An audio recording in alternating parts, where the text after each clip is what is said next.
Assalamualaikum warahmatullahi wabarakatuh.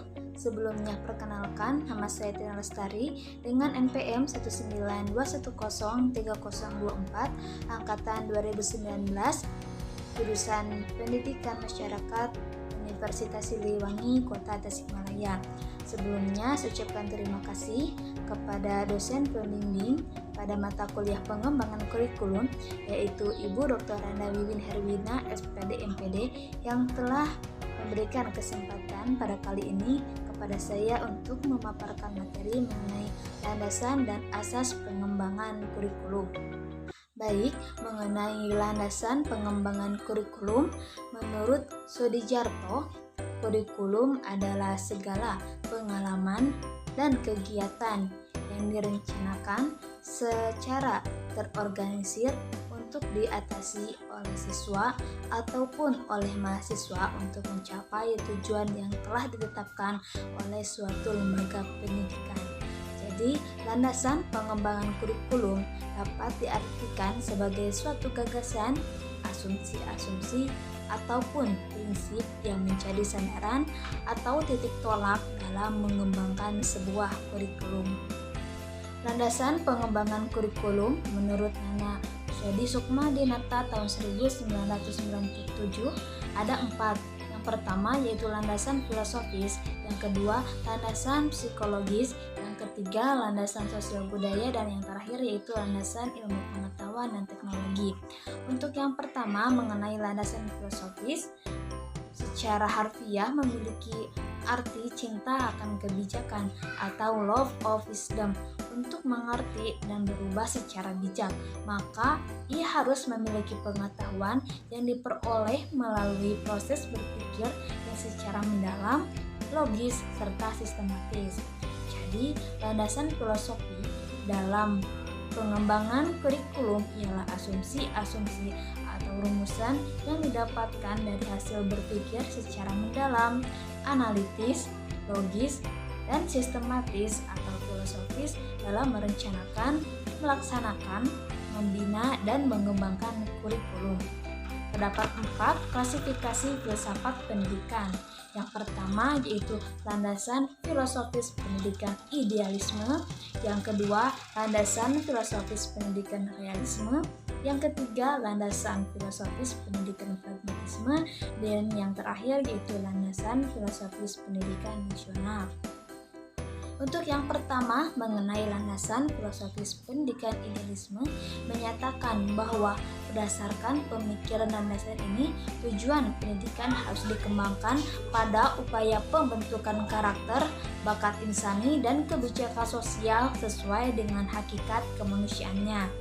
Isi dari kurikulum atau sumber pengetahuan dirancang untuk mengembangkan kemampuan berpikir manusia dalam menyiapkan keterampilan dalam bekerja yang dilakukan melalui program dalam proses pendidikan secara praktis. Yang kedua mengenai landasan filosofis pendidikan realisme.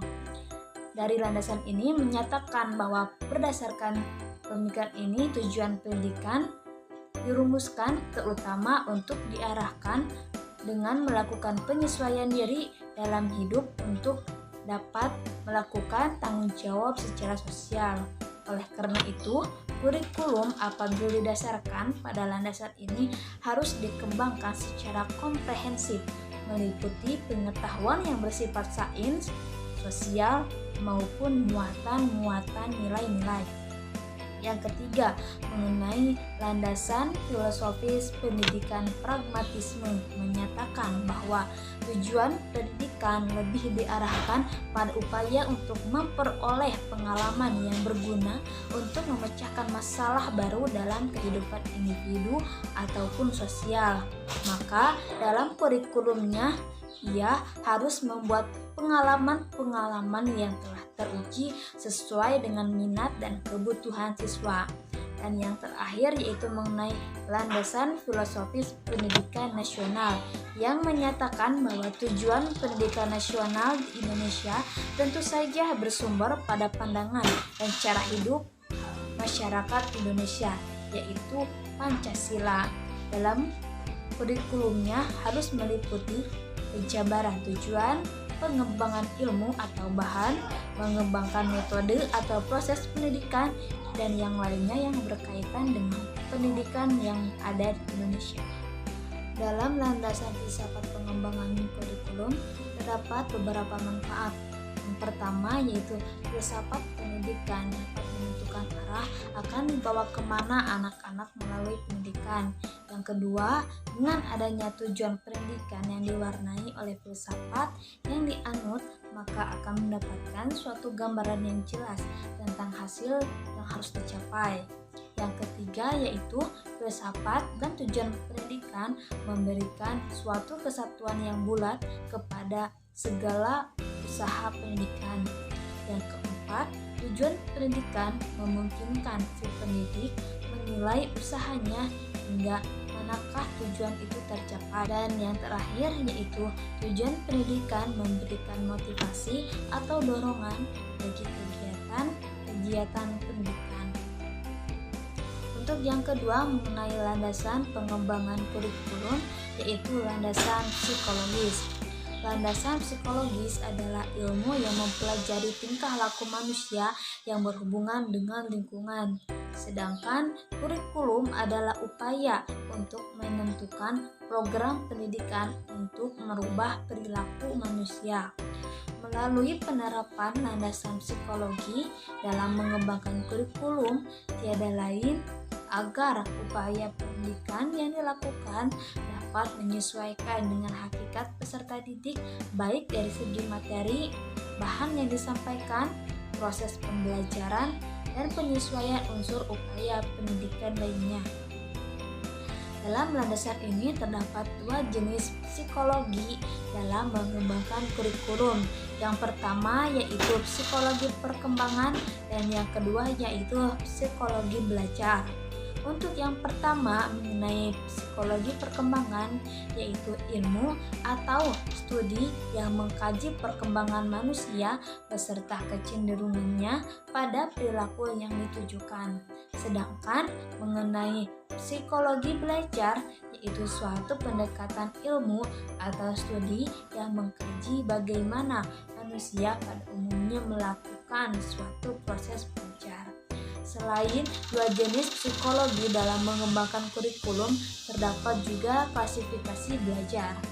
Klasifikasi belajar ini meliputi yang pertama, belajar berdasarkan keseluruhan, yang kedua, belajar adalah pembentukan kepribadian, yang ketiga, belajar berkat pemahaman, yang keempat, belajar berdasarkan pengalaman, yang kelima, belajar merupakan proses pengembangan, dan yang terakhir yaitu belajar adalah proses berkelanjutan.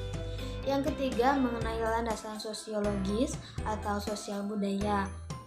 Faktor sosiologis atau sosial budaya sebagai landasan dalam mengembangkan kurikulum dapat dikaji dalam dua sisi. Yang pertama mengenai kebudayaan dan kurikulum, dan yang kedua mengenai masyarakat dan kurikulum.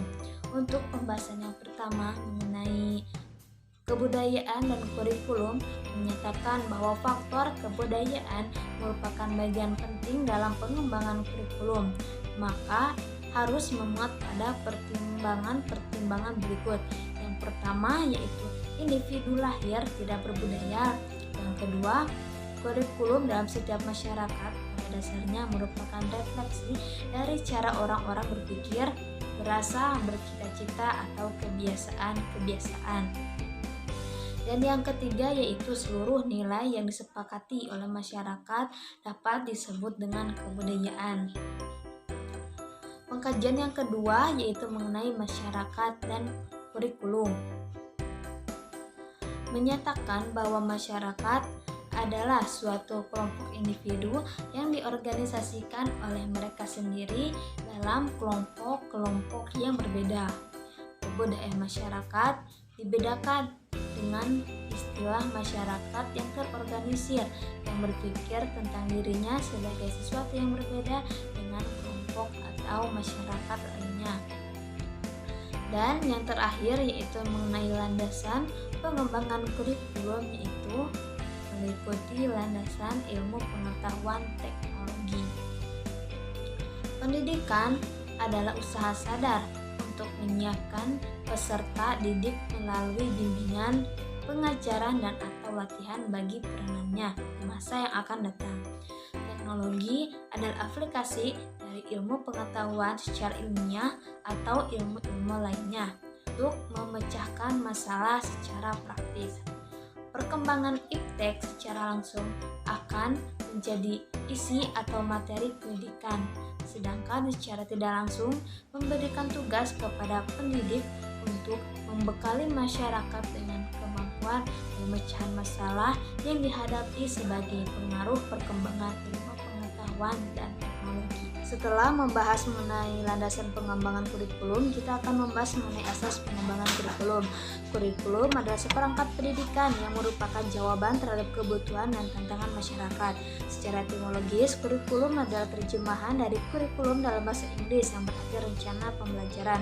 Sedangkan menurut Sodejarto, kurikulum adalah segala pengalaman dan kegiatan yang direncanakan dan diorganisir untuk diatasi oleh siswa ataupun mahasiswa untuk mencapai tujuan pendidikan yang telah ditetapkan oleh suatu lembaga pendidikan. Jadi, kurikulum adalah seperangkat mata pelajaran atau program pendidikan yang diberikan oleh suatu lembaga penyelenggara pendidikan yang berisi rencana atau rancangan pembelajaran yang akan diberikan kepada peserta didik dalam satu periode jenjang pendidikan. Asas pengembangan kurikulum menurut Nasution tahun 2008 menyatakan bahwa asas pengembangan kurikulum terbagi menjadi 4. Yang pertama asas filosofis, yang kedua asas psikologis, yang ketiga asas sosiologis, dan yang terakhir yaitu asas organisatoris. Mengenai pembahasan asas pengembangan yang pertama yaitu asas filosofis, berkenaan dengan tujuan pendidikan yang sesuai dengan filsafat negara Indonesia dalam penyusunan, pengembangan, dan pelaksanaan kurikulum, yaitu dengan memperhatikan Pancasila serta Undang-Undang Dasar 1945. Menurut Nasution tahun 2008, terdapat manfaat-manfaat besar dalam filosofis ikuti kurikulum, yaitu yang pertama, filsafat pendidikan menentukan arah kemana anak-anak harus dibimbing. Sekolah ialah suatu lembaga yang didirikan oleh masyarakat untuk mendidik anak-anak supaya dapat menjadi manusia dan warga negara yang dicita-citakan oleh masyarakat itu.